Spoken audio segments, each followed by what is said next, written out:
Hello guys! Welcome to Justina07 Mix Vlogs. And for today's video guys, ito po, malapit nang maluto ang ating ulam ng aking family for dinner. Ayan ang aking nilutong simple apretada guys. Ayan, apretada ni Justina. Ayan, simpleng-simple laang.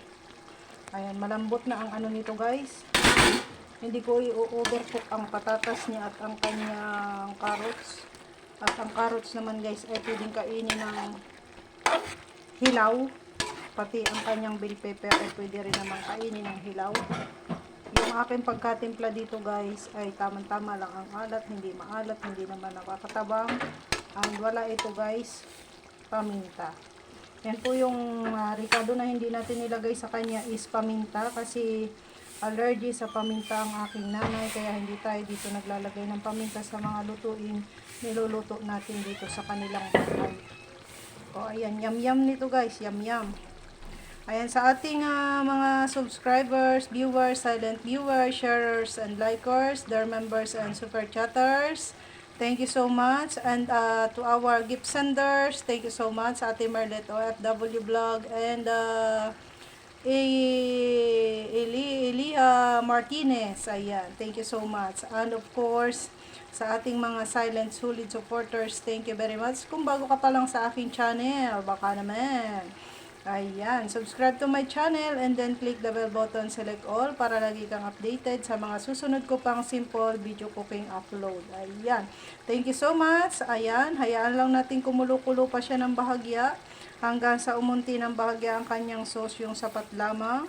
And maya-maya ay papatayin na natin ang apoy. Hindi naman napakalakas ang apoy nito guys, kaya hindi yan karakaraka para masunog. Tama-tama lang yung ating timplada ng apoy. So ito lang yung kagandahan sa mga makabago ngayon, natitimplahan ng apoy, no? Kaya hindi kumpara noon ay ang gatong natin ay kahoy o kaya ay uling, ay sus at ikabunayan ay dubdub to the max yan.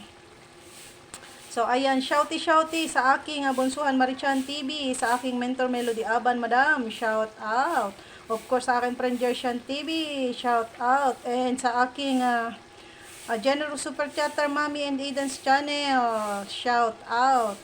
And of course, sa ating buong family at sa aking asawa, syempre, shout out. Ayan, humahaba na ang ating video guys. Hindi natin masyadong kakapahabayan ang ating video. Sana kayo din dyan ay mga nakahanda ng pang-ulam para sa inyong dinner ng family ninyo dyan.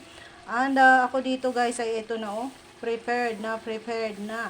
Kumukulo-kulo at hinahalo-halo ko pa yan kanina. So ayan, hanggang dito na lang ang ating video for today. Ayan, matakam kayo sa pork apritada ni Justina, simpleng lutong bahay. Yummy. Ayan guys, thank you for watching. Bye for now and see you on my next video upload. Bye and God bless po sa inyong lahat guys. Thank you for watching.